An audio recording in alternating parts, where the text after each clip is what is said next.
Her career has spanned decades. The music she sings is timeless, and you have the chance to see her perform live this weekend in Dallas. I'm talking about the one and only Bernadette Peters. Our executive producer, Stuart Boslow, got a chance to meet with her this week and to talk with her about some causes that are close to her heart. Take a look. So thank you so much for sitting down with me. Yeah. It is truly an honor to meet you. Thank you. So tell me about your relationship with Dallas. Oh, with Dallas? Yeah. I came here for so long, I guess, starting performing at the Fairmont. And I think the Blue Room is the Blue Room still there anywhere, tucked away? No, you don't know? So I was performing at the Fairmonts in Dallas, and those were fun. The audiences were great. And that's when I first started coming to Dallas. And I've been coming back ever since. The music that you sing on stage is so timeless and will literally last forever. What do you think it is about those kinds of songs that you sing that keeps people coming back to see it? I think I like to choose songs that I personally connect to, that I have something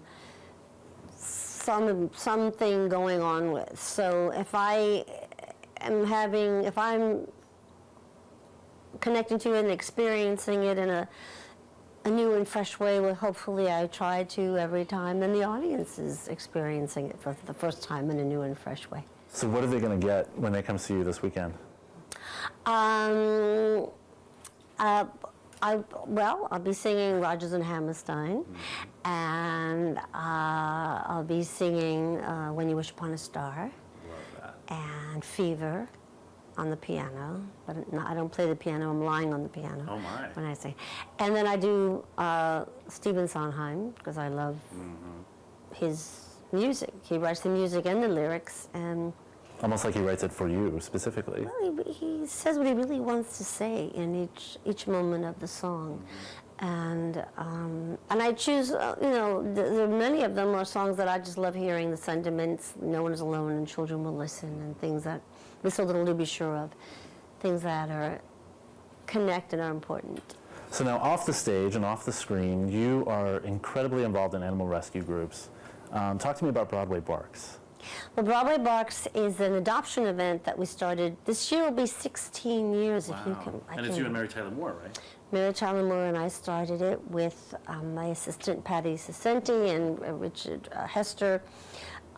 We had just won Gypsy of the Year for Broadway Cares Equity Fights AIDS. We raised the most money when we were in Annie Get Your Gun. So we were feeling really full of ourselves, and we said, what else can we do? Who else can we help? And then we said, well, what about the animals? And I went, oh, my friend Mary will help. So we started that, and at first we only had 6 shelters, and now, we can't fit any more shelters in the alley, and people wait, though, to come to adopt for Broadway Barks.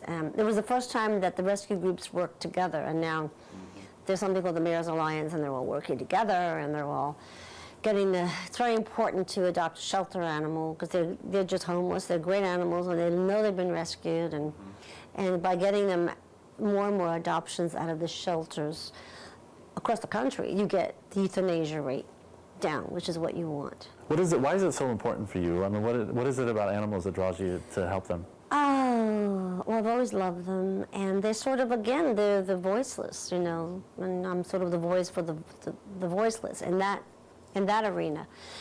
Something that we started with Broadway Barks that's really nice is something called Braille Tales. I found out that one of the rescues were taking the pit bulls over to the School for the Blind, and they were therapy dogs.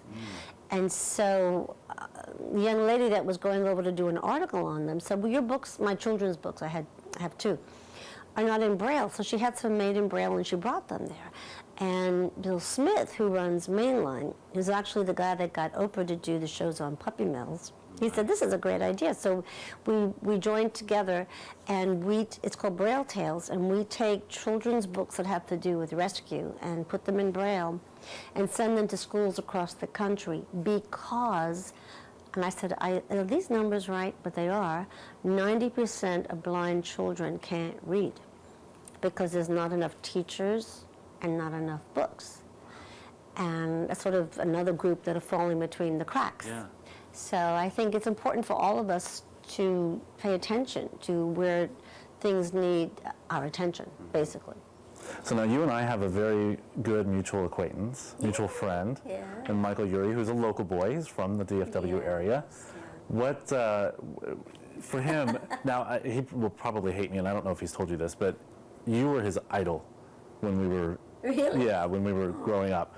So when I found out that you would be working with him on Ugly Betty, it was a big deal. What was that whole experience like, and did he make a fool of himself? No, he was just charming and adorable, as was America Ferrara, and everybody it was great cast and fun writing, and Vanessa Williams, and I love being on that show. It was a lot of fun.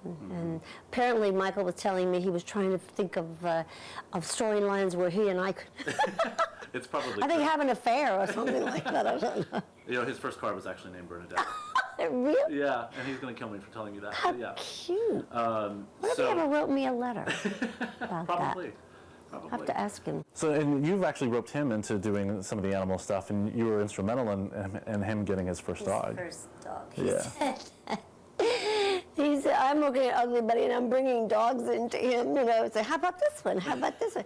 And he said he wasn't even, didn't even, you know, he mentioned he loved dogs and maybe he would get a dog, and he has a cat, and I love this kind of dog and I love that kind of dog. And I said, look at this dog. And he said he adopted the dog. He didn't even want a dog, but he adopted it because of me. But he actually loved Sprouts. Yeah, we all did. Sprouts was a good dog. Sprouts was a good girl, and he saved her, and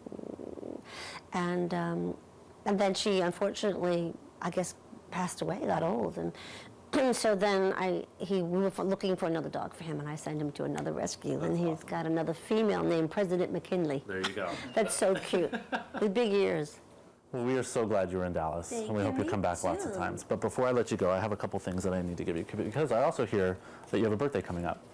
Oh, yes. So, from the cast and crew of the broadcast, we have made a donation to Broadway Barks. You're kidding. For you, in your honor. Oh. And then here's a couple little puppy things that we got for you as well. Oh, how sweet. So we hope you have an incredible birthday. Enjoy your time in Dallas. Oh, that's the best present ever, you know, to get. Oh, thank you. Thank Can you I so eat these much. dog biscuits? Oh. No, I don't eat dog biscuits. No. But thank you very much. It's a pleasure. Thank you. She looks great, that Bernadette Peters. You have two chances to see her live with the Dallas Symphony Orchestra tonight at 8 and Sunday at 2:30. For tickets, head over to dallassymphony.com. Now let's head over to Dawn, who's got another amazing guest. Dawn? Oh, you bet.